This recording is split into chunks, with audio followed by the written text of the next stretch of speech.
Story of the day मध्ये आजचा मुद्दा अत्यंत महत्त्वाचा आहे। मनसे अध्यक्ष राज ठाकरे यांनी शिवतीर्थावरील सभेतून भाजपला पाठिंबा दिला आणि या पाठिंब्यावर आता मतांतर देखील समोर येत आहे। राजकीय वर्तुळातून विरोधकांनी देखील त्यांच्यावर आता टीकेची झोड उठवलेली आहे। पाहूयात। फक्त नरेंद्र मोदींसाठी बिनशर्त पाठिंबा देत आहे।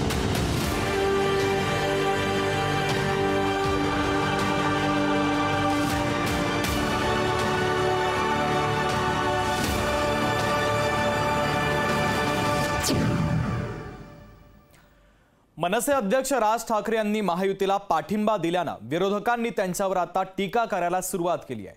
मनसेचा नवनिर्माण झाल्याचा आरोप आता शिवसेना उद्धव बाळासाहेब ठाकरे पक्षाने केलाय।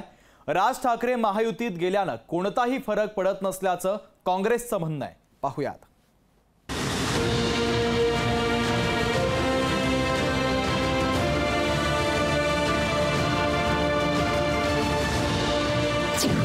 बिनशर्त पाठिंब्यानं महाविकास आघाडीचं गणित बिघडणार।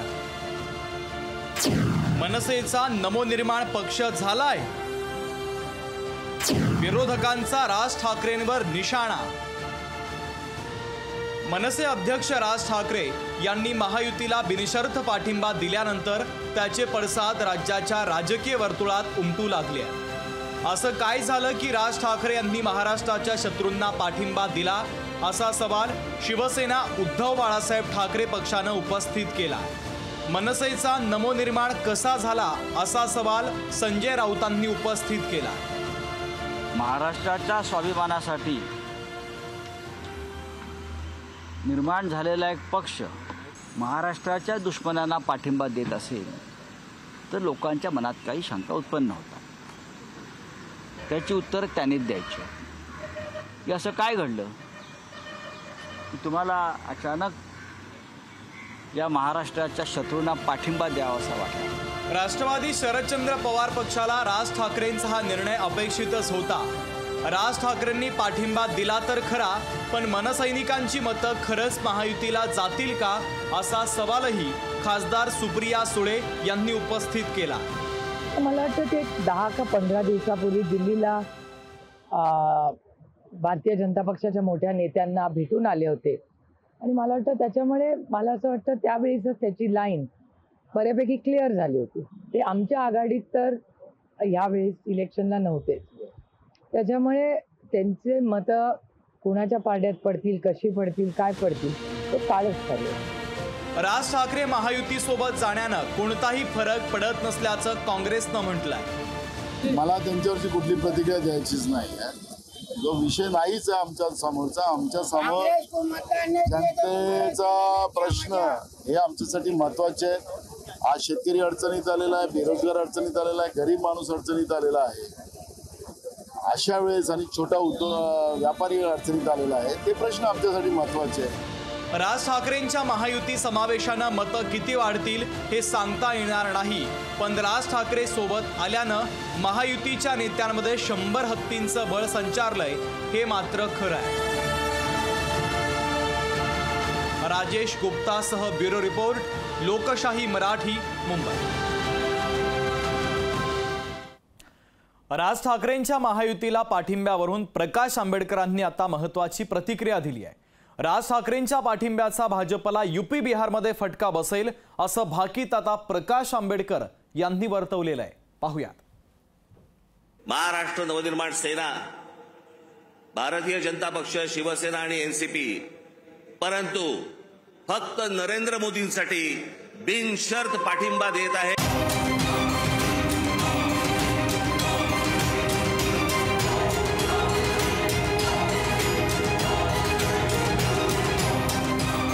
मनसे अध्यक्ष राज ठाकरे यांनी मोदींना पाठिंबा दिल्यानंतर आता नवा वाद सुरू झाला। अभ्यासू नेते म्हणून ओळखले जाणारे वंचितचे सर्वेसर्वा प्रकाश आंबेडकर यांनी मतांच्या गणितावर बोट ठेवलंय। राज ठाकरेंच्या उत्तर भारतीय विरोधी छबीमुळे भाजपची उत्तर भारतीय वोट बँक नाराज असल्याचा दावा प्रकाश आंबेडकर यांनी केला।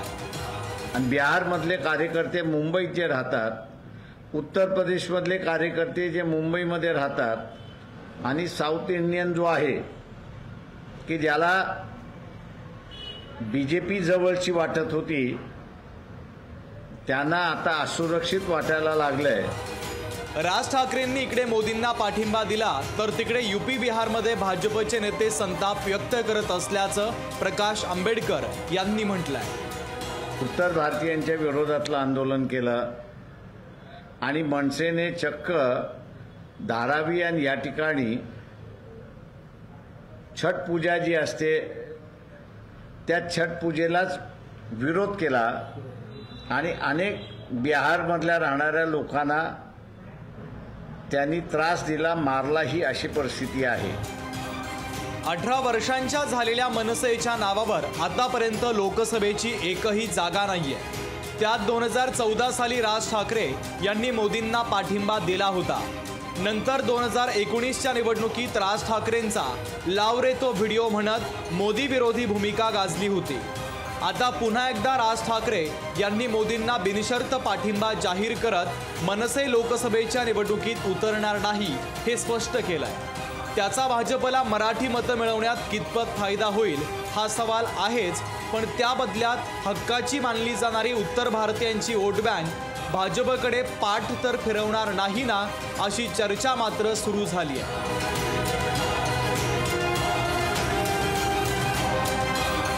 अमोल नांदुरकर सह ब्युरो रिपोर्ट, लोकशाही मराठी, मुंबई।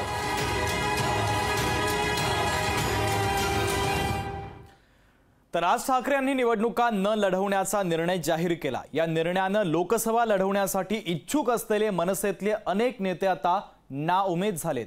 एवढंच नव्हे तर ऐन निवडणुकांमध्ये मनसे कार्यकर्ता रिकामा राहणार असल्यानं मनसेला पक्ष म्हणून याचा मोठा तोटा देखील सहन करावा लागणार आहे। पाहूयात।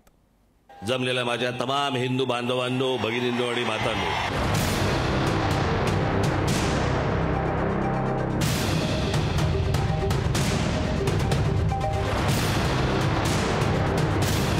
माझ्या सर्व महाराष्ट्र सैनिकांना मला फक्त एकच सांगायचंय,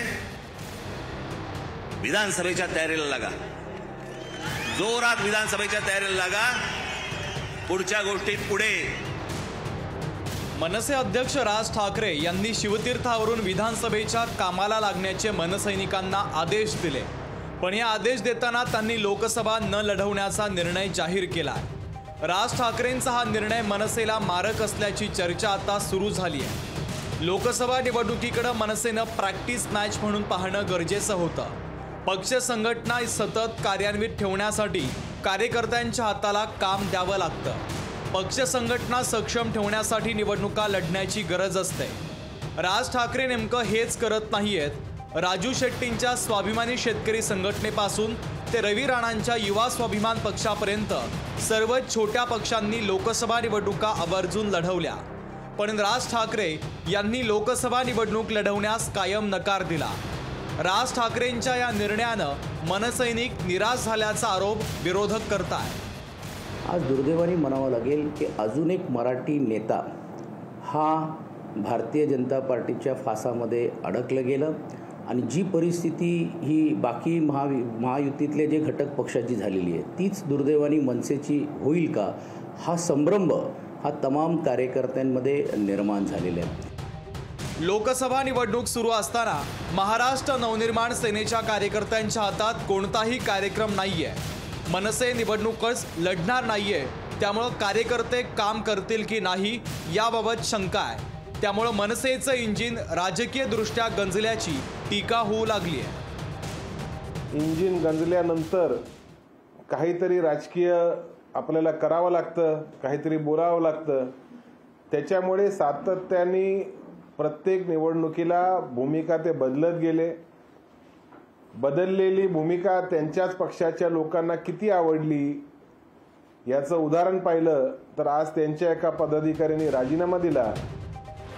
कार्यकर्त्यांना एका रात्रीत निवडणुकीसाठी तयार करता येत नाही।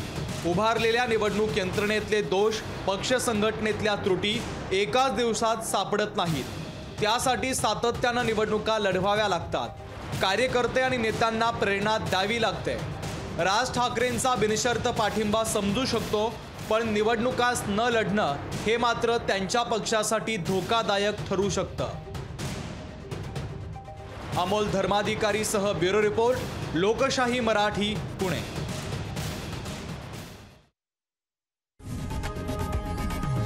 लोकशाही मराठी ऐका, पहा, जागरूक रहा.